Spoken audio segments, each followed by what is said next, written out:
Hello, Neal. How are you? I'm doing amazing, Erica. Thank you. Good. Well, welcome to the Fast Five, the online series dedicated to getting people's burning health questions answered fast. And as you know, you are my guest today. So we're going to talk about mindset, which is really such an exciting thing to have you talk about it because you think a little, like I would say, you think a little bit differently about mindset than a lot of what you hear in the traditional self development, positive psychology realm. And so I really want to help people break things down because there's a lot of subconscious and unconscious beliefs and blocks that people have that they don't understand why or what to do about. And I know that you know how to break this down in a way that people can actually use the information instead of just knowing the information, because knowing is not enough, as we both know.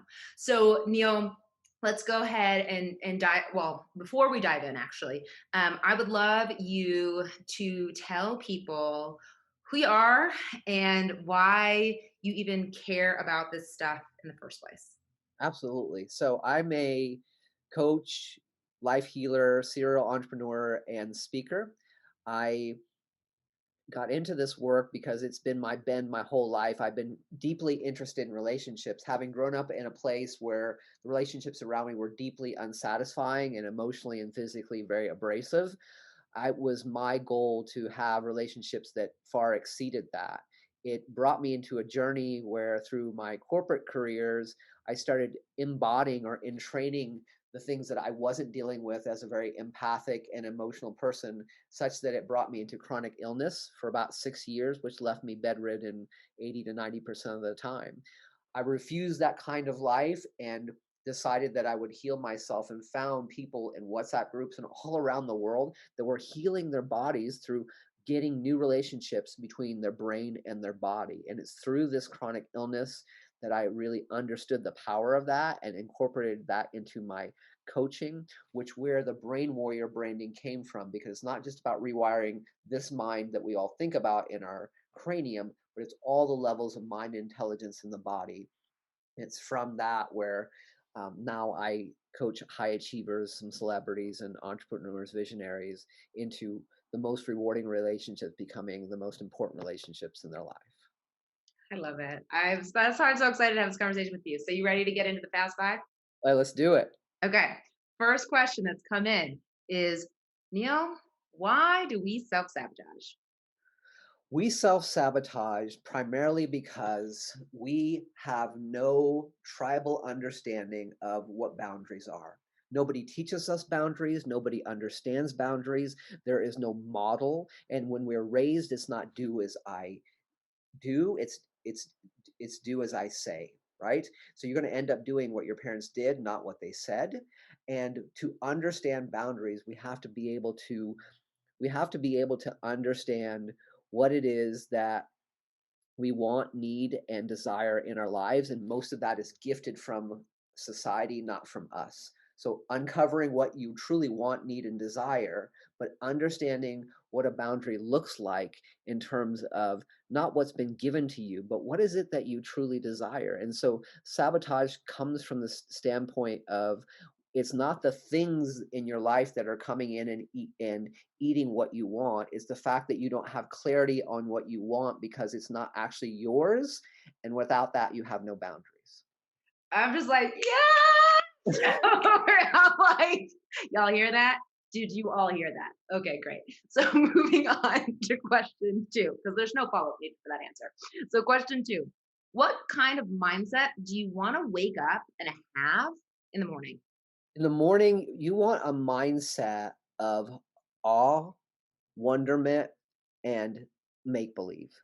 Mm. These things that we're built into us as children, we as children have this amazing make believe that should transition us like every other animal's play in the kingdom. Their play sets them up for adulthood. We don't transition from make believe into belief makers. We transition from that into shit happens and then you die, adults operating system 1.0. If you wake up in the morning in the spirit of what can I create, what amazing thing is going to happen today, what can I dream of, because you're still in that state, in that state between the conscious and subconscious, you have the most opportunity to get into the old programming and tell it something new is going to happen today and it's going to be fucking amazing. And that's your opportunity to grow something energetically that you don't have all day long as you start to bring in all your old behaviors and programs. I love that you said that, and I just want to put a little asterisk on that. Is if you don't wake up like that, if you don't wake up in that feeling and gratitude, there's an opportunity to get into it, especially if you use that morning time in between the conscious and subconscious to go meditate or sit in and vibrate within that feeling. And so if you're like, Neil, listen, I want to wake up in this awe state. I want to wake up feeling in this land of belief. If you're not there yet, like, you got to work on it. And Neil is going to explain, don't worry, we're going to get to it, about how you can start to wake up in that way. But here is the third question of the Fast Five. And I love this one because I think so many of us believe we're there, Hmm. but we're not. And so the third question that came in from my audience is, what if your mindset is there, but your body can't get there, your body won't follow? And just for a little context, if someone's new to my work, I work primarily in health and wellness. And so, what that means is helping people get to their optimal health. A lot of times, for people, that also means to drop weight. And so, this question came in like, hey, I have the right mindset, but my body won't follow. And I'm just really curious what your answer to that is, Neil. Oh my gosh, this is a 3-hour podcast in itself. But the succinct answer is that one, your mindset isn't there, and that's why your body isn't following. You want to focus on the question, what am I pretending not to know? Because generally, in any place where we don't have transparency, it's not that the information hasn't been given, it's the information hasn't been accepted. And pretending not to know is one way in which we all do that, because in hindsight of most of our major issues in life, that mountain always seems like a molehill. The second part to this is that you also need to work on the body to start to entrain it to come along for the process. So what that means is that yes, for most people, mindset is let me get the head right. But if the head believes it and it's saying, I'm okay, I'm okay, I'm okay, but your body down here is not saying it, crap, crap, crap.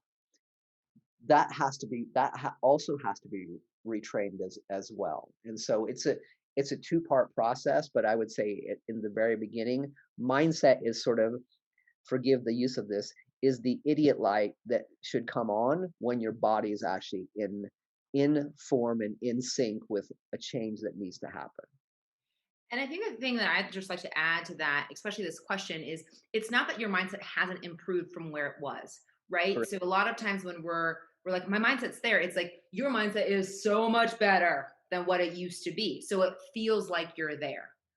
But there's often a couple extra steps, right, that has to be taken, which you're going to explain, which I don't know if you know this, but you're about to explain in the next question, because we we don't know what we sometimes pretend to not know, or we don't know because we haven't asked the question, right? And sometimes it feels really scary for people to uncover that answer. I know it has for me, because when I learned the answer, I have a bias for action. So if I see it, I'm like, I gotta go do it. And the people who I know follow me, they too have a bias for action. So pulling that open means that they're going to have to go even further. And sometimes it involves tears. Sometimes it involves not the most joyous, positive experience when you go through it. But I love what you said. It's that your mindset's not there yet, which doesn't negate all the work that you got to go there. And so with that, and this is like the perfect segue for the fourth question of the Fast Five, is how do you even work on your mindset? Because we talk about mindset and do the work and da da da, but like, how do you do it? So I look at mindset as the door to your house, right? So here is the challenge for most people, is that you wouldn't go to a party and get 10 people's opinion and freely and say, I'm just going to follow anybody random's advice about that. But however, or you wouldn't leave the door to your house open, but yet our door to our brain is freely open for any thoughts and feelings to come in and to stay and to come out at free will. Just because you have a thought or a feeling does not make it true. That is one of the most fundamental shifts that I had in my process, is that just because this is a thought or feeling, 50% of our memories are completely inaccurate. It didn't even happen the way that you thought it happened. I mean, it's not true. So the answer here is, doesn't matter what's true. It only matters what you're trying to prove. Mhm. And so focus on what you're trying to prove. And if you're trying to prove that your life is crappy and things always happen, the evidence you seek will seek you. So to start mindset, it's a matter of, what is it that I'm trying to prove? And what I would say people, what you're trying to prove is that you have a compassionately curious relationship with who this meat suit is versus who your absolute self is. And if you can start to get into that modality, and it can be simple as setting your watch and saying, what am I thinking? What am I feeling? And is it health and life affirming? 3 times a day. It doesn't have to be so woo woo and breath, and all those things are great. And people like Eric and I, we go deep into those things easily. But if Yes. you want to start someplace simply, it's just that. It's an awareness of how you're behaving and acting. I love that because, when you read the books, when you read about, like, you hear Joe Dispenza, you hear all these, Gabby Bernstein, you all hear all these things, and it's like, oh my God, how do I get there? And it's just it's starting with consciousness, it's starting with awareness. It always is. And it's like you said, it's so simple. It's just, what am I actually thinking? What am I actually feeling? How are these connected? Okay.